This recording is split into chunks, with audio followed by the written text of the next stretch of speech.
Everyone, आज हम आप लोग को एक टॉपिक पढ़ाने जा रहे हैं, reference of the dispute to board court and tribunal.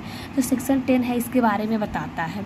तो सेक्शन 10 का क्लॉज 1 बोलता है, अगर कोई इंडस्ट्रियल डिस्प्यूट हो रहा है, ठीक है, तो जो अप्रोप्रिएट गवर्नमेंट है ये अपने जो ऑर्डर को है उसको राइटिंग में इसको रिफ़र कर सकती है केस को, किसको, बोर्ड को और कोर्ट को और लेबर कोर्ट को और जो है ट्रिब्यूनल को।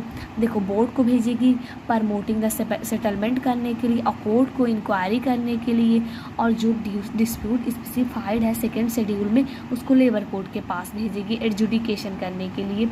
और जिस डिस्प्यूट सेकेंड शेड्यूल में है, थर्ड शेड्यूल में है, उसको ट्रिब्यूनल के पास भेज सकती है फॉर द एडजुडिकेशन के लिए।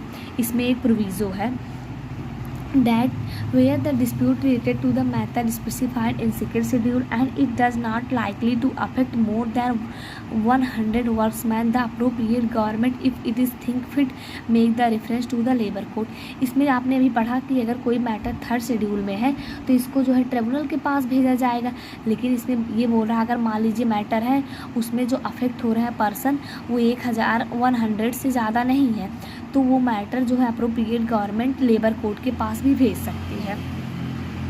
अब सेक्शन 10 क्लॉज 1 का ए बोल रहा है, अगर कोई इंडस्ट्रियल डिस्प्यूट एग्जिस्ट में है और वो इंडस्ट्रियल डिस्प्यूट कैसा है, नेशनल इंटरेस्ट इम्पॉर्टेंट का है और क्या करता है, और ये 2 या 2 से अधिक स्टेट के इंटरेस्ट को अफेक्ट करता है, तो जो सेंट्रल गवर्नमेंट है इस मैटर को नेशनल ट्रिब्यूनल के पास भेज सकती है।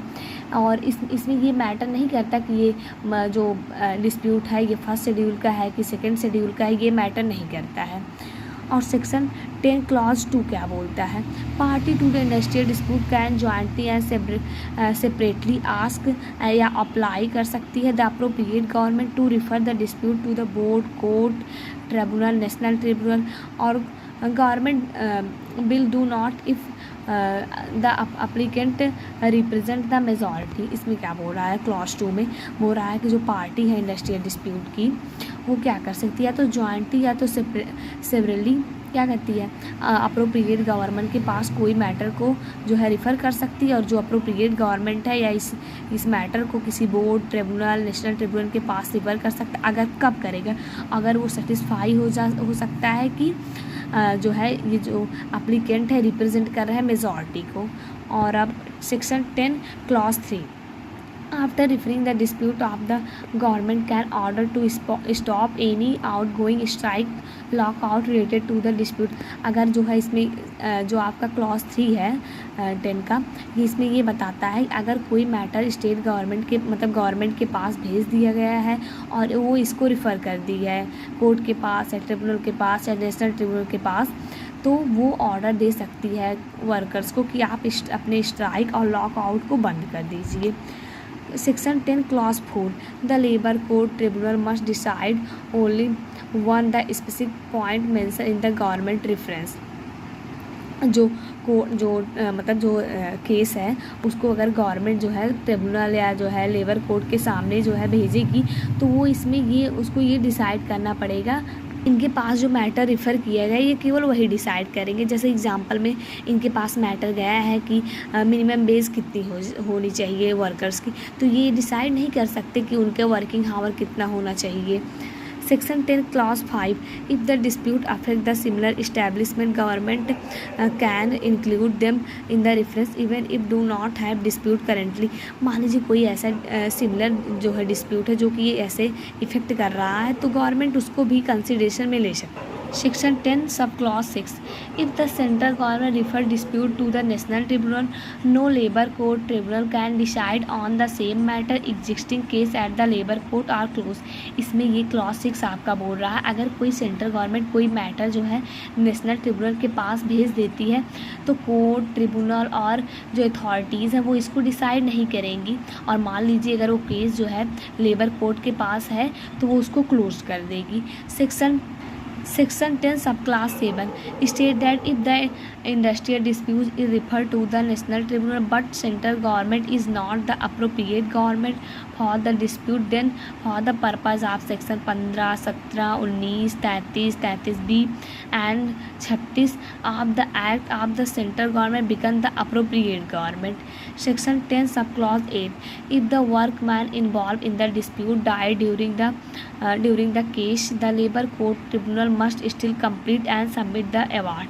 इसमें बोल रहा मान लीजिए डिस्प्यूट चल रहा है और जो वर्कर्स हैं कोई मर गया उसमें से, तो जो डिस्प्यूट है वो जो है वो मतलब बंद नहीं होगा, डिस्प्यूट चलता रहेगा और जो कोर्ट है वो अपना अवार्ड देगी. चलिए इससे रिलेटिव केस लॉज देख लेते हैं. State of Madras versus CP सारथी 1953. तो इसमें जो है ये प्रिंसिपल ले डाउन किए गए थे कि the court decision to refer और not refer an industrial dispute under section 10 is the administrative not judicial. जो ये कोर्ट जो मतलब जो गवर्नमेंट केस को रिफ़र करती है कोर्ट के सामने, ये उसका एडमिनिस्ट्रेटिव पावर है ना कि जुडिशियल पावर है. The government is not required to give detail reason for the making the reference. The existence of the apprehension of the dispute is enough to make the reference. जो existence and apprehension of the dispute ही enough है refer करने के लिए case को. अब चलिए अगला केस पढ़ते हैं. राम अवतार Sharma versus state of Haryana 1985. The government can not adjudicate the merit of the dispute while deciding whether the make the reference. इसमें ये बोल रहा है कि गवर्नमेंट ये नहीं देखेगी कि केस की मेरिट क्या है, वो देखेगी अगर भाई जो है डिस्प्यूट एग्जिस्ट है तो वो केस को रिफ़र कर देगी. It only decide if the dispute exist apprehend not whether workers claim और not. Prem Kakkar Sharma versus state of Haryana. If the dispute has already been settled amicably the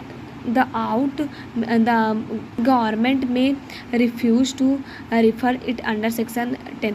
अगर इसमें बोल रहा है कि डिस्प्यूट भाई एमिकेबली सेटल हो गया है तो इसको गवर्नमेंट रिफ्यूज़ कर सकती है मतलब रिफ़र करने को.